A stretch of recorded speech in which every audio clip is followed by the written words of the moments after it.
Does anybody remember the website News of the Weird? Now, the reason I bring this up is because the other day, there was this presser with the Petitos, the Schmitz. They were doing a Q&A. And it was really, really strange. I mean, really odd. And I immediately thought of this website, News of the Weird. Now, I don't know if this website is still up and running or not, but you've got to go check this website out. They have all these crazy stories on there, like somebody put the remains or ashes of their loved one in a diamond ring. So they're walking around wearing a diamond ring with the ashes or remains of their loved one. Stories like that. But that's the website that I thought of when I saw this presser. And there were some things that really stuck out at me. And this was, I don't know, just out of place. It seemed like it was more of a love fest between the Petitos, the Schmitz, the media. The FBI must have been mentioned 10 times during this press conference.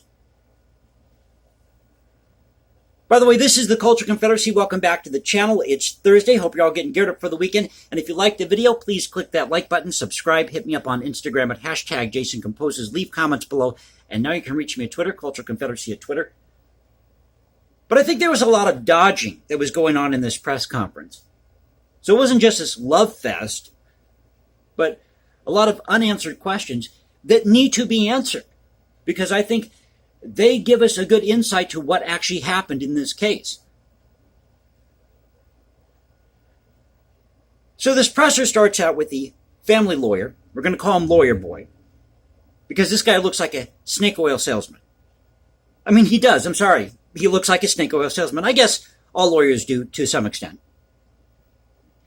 So he starts out by talking about Gabby as though Gabby were his daughter.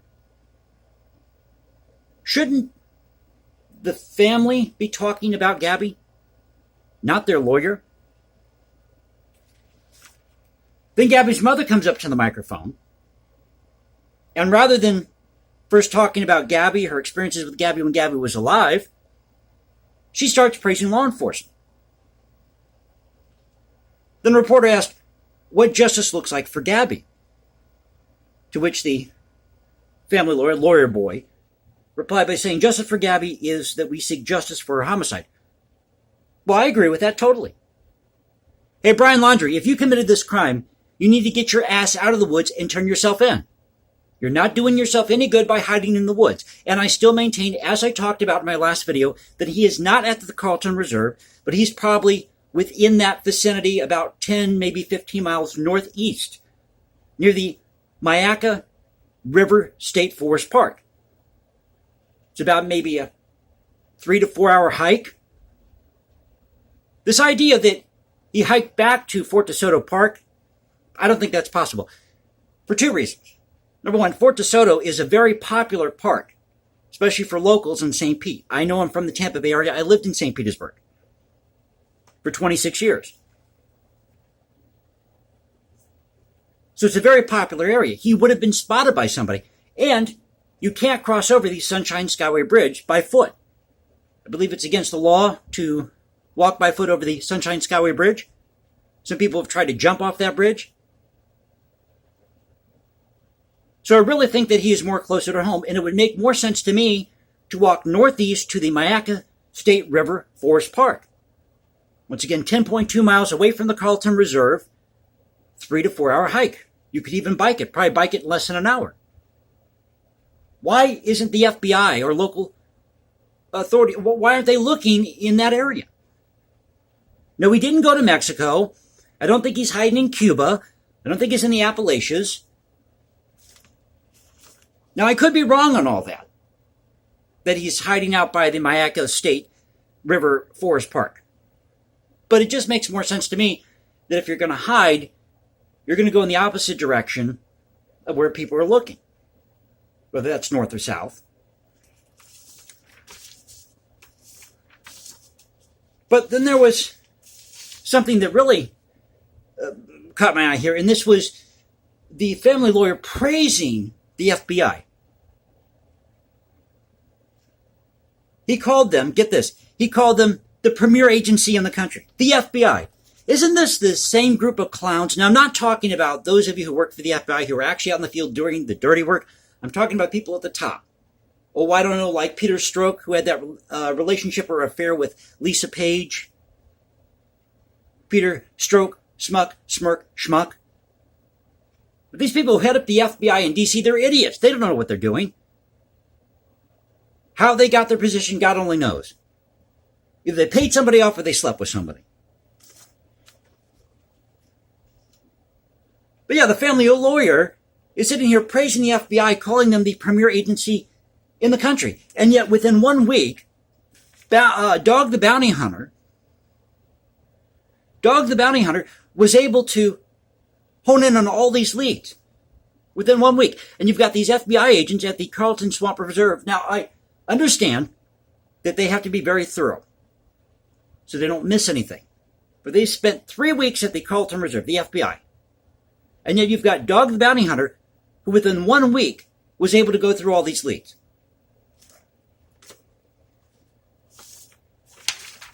Then a female reporter asked about the Laundrie family's response to Brian missing, the FBI efforts to find him. So Lawyer Boy replies by saying this.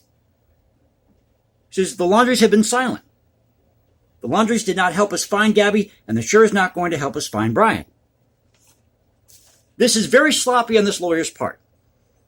This is a big no-no during a press conference. What he just did here was open himself up to a libel suit by the Laundries. There are a lot of questions of what the Laundries know, or Brian's parents know, what they don't know. Did they talk to Brian when he was in Wyoming? Why did they take this camping trip as soon as Brian got back? So there are a lot of questions about their activities, the parents of Brian Laundrie. But you just accuse them of aiding and abetting their son in this case. It opens you up to a nice, big, fat libel suit. Big, big no-no. But the most telling moment, and I had to go back and look at this again, the most telling moment is when a reporter asked about this relationship between the Petitos, the Schmidts, and the Laundries. To which Lawyer Boy replied and said that the Petito Schmidts have spoken with the FBI and they've requested that the FBI not talk about that relationship. Wait, what? Sounds to me like they're trying to hide something. Again, I'm not accusing the Petitos or the Schmidts of doing anything wrong here. But could it be that they knew their daughter was in a toxic relationship, an abusive relationship, and they turned a blind eye? Now, it could be that Gabby, I'm not trying to say anything bad or ill about the dead, but it could be that Gabby was somewhat headstrong and she was head over heels for this guy, for Brian Laundrie. Despite all the warnings from her family, she still decided to get engaged to this guy. I mean, she's a grown woman. This is her choice. So why not talk about this relationship between the Petitos, the Schmidts, and the Laundries? I think it's vitally important.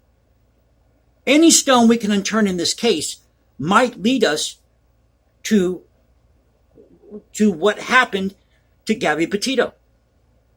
So this is something that you can't discount, this relationship between the Petitos, the Schmidts, and the Laundries.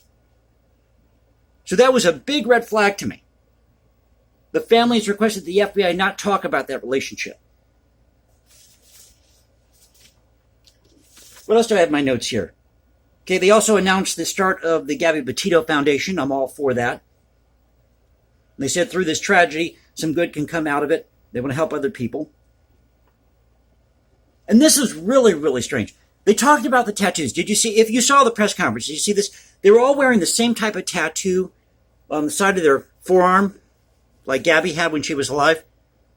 They said how Gabby was an artist. Well, folks, there's nothing really original about these tattoos. The tattoo says, "Let it be." That's a phrase that's been used many times. Didn't the Beatles have a song called "Let It Be"?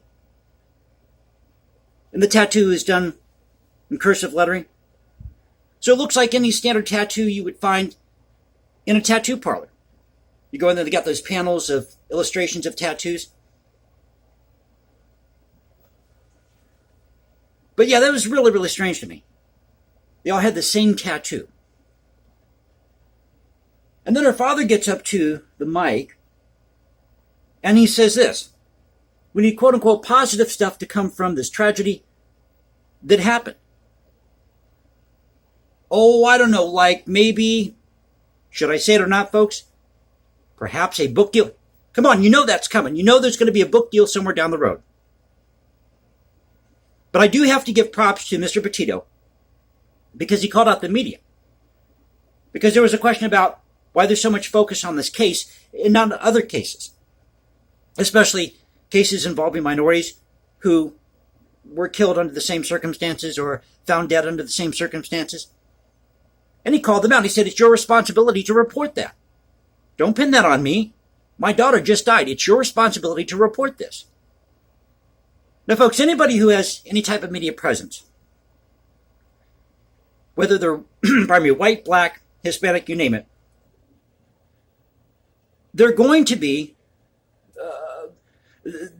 covered by the media because they're either a media celebrity or they may come from a very influential family. How many times have we seen those stories? Does anybody remember the Klaus von Bülow story? That movie, Reversal of Fortune? So anytime you have a family that's famous or a celebrity of some kind, actor, actress, you name it, they have a lot of media presence, of course they're going to be covered, whether they're white, black, Hispanic, you name it.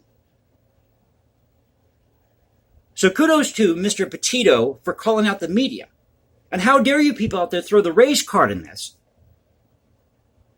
when this is a national tragedy and we're all trying to get to the bottom of this to see whether or not Brian Laundrie is guilty of this crime. Now, there's a good chance that maybe he didn't commit this crime. There's more evidence that shows that he probably did, but we're not going to know until all the evidence is presented. Once again, Brian, come forward.